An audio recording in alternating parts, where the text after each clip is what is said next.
Hello，大家好，又係我 Brian 啦。大家好，北極熊啊！咁我哋今次會煮咩呢？薯仔沙律，薯仔沙律會有啲咩材料呢？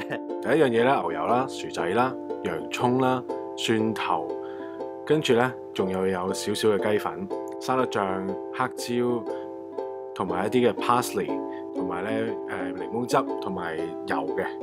咁跟住咧就會切呢個蒜頭啦，咁就好簡單咁切碎佢咧就可以噶啦。即係平時咁樣切碎啫。冇錯啦，我啲刀法好犀利。呢個加速咗啊。OK。係啦，咁裝起佢啦，咁備用啦。跟住之後咧就切洋葱啦。咁洋葱咧可以都係切碎佢啦，咁亦都係越細越好嘅，因為咧就會一陣炒完咧，咁就唔會太大嚿啦。咁切嘅時候咧，我會比較中意唔食中間綠色嗰啲嘅，咁淨係要一啲白色嘅肉啦。咁切洋葱嘅時候咧，最好預備一把比較利嘅刀啦，太鈍嘅刀咧就好似畫面咁嘅樣噶啦，係啦，好跣啊！係啦，同埋好危險嘅。其實利嘅刀咧反而冇咁危險嘅，大家要小心啊！跟住可以烚埋啲薯仔啦。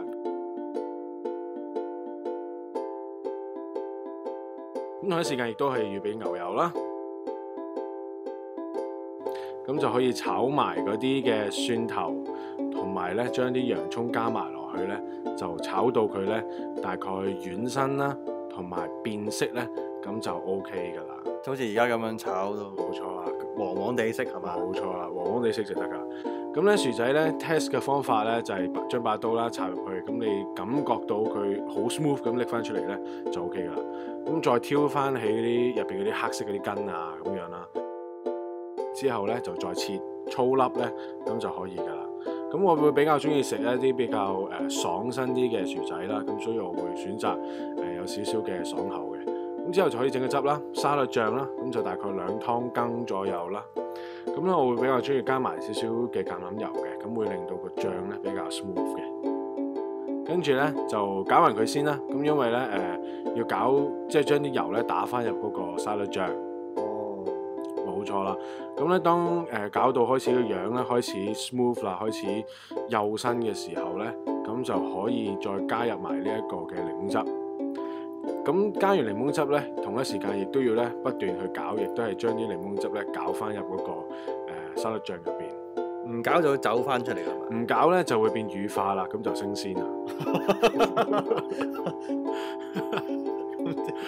係啦，咁跟住咧再調味啦，咁加啲 parsley 啦，跟住同埋黑椒啦，咁可以加埋少少嘅蒜鹽啦，之後再加埋糖咧，咁就 OK 噶啦。啊，係，仲有雞粉。咁加完之後咧，咁就係攪勻佢啦，就係攪勻到佢即係全部都勻晒得㗎。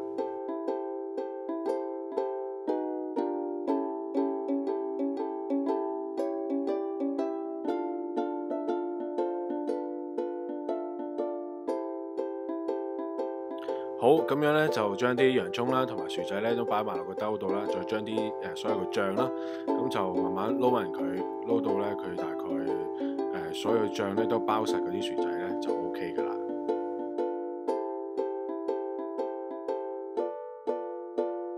咁最後咧仲可以做翻啲裝飾嘅，可以用啲parsley 啦同埋黑椒嘅。咁就完成咗呢個嘅薯仔沙律啦，我哋轉頭翻嚟試食啊！好，大家好，我哋又翻嚟飲試食啦，咁樣係啦。咁今次咧，我哋整咗呢一個整緊個 close up 啦，呢個薯仔沙律係啦。咁我咧就嘗試應該揾 Riesling 去襯佢嘅，咁 Riesling 就應該係乾身啲嘅。咁我哋試下呢個 Riesling 先啦。試下呢個 Riesling 睇下係咩味道先。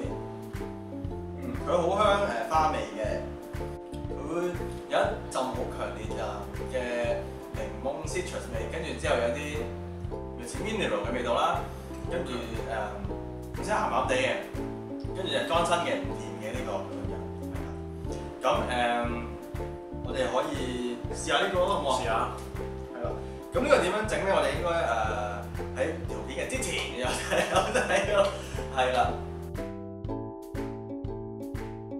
呢個佢哋係特登做得係爽身啲㗎，係嘛？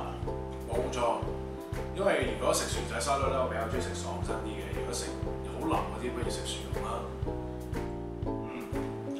咁個 mayonnaise 都幾突出。我覺得咧飲完之後食咧，會成個 texture 就好 smooth 嘅。係啊，覺得幾得意嘅。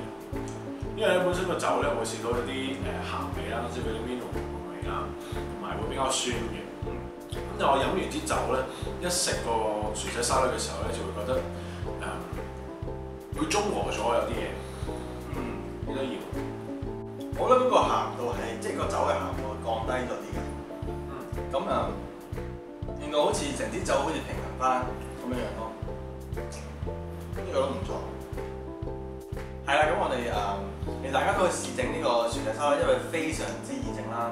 咁同埋都可以試下去襯下啲或者 Riesling 啊，或者係一啲譬如 Sauvignon Blanc 啊，咁等等嘅白酒都應該都會好味嘅。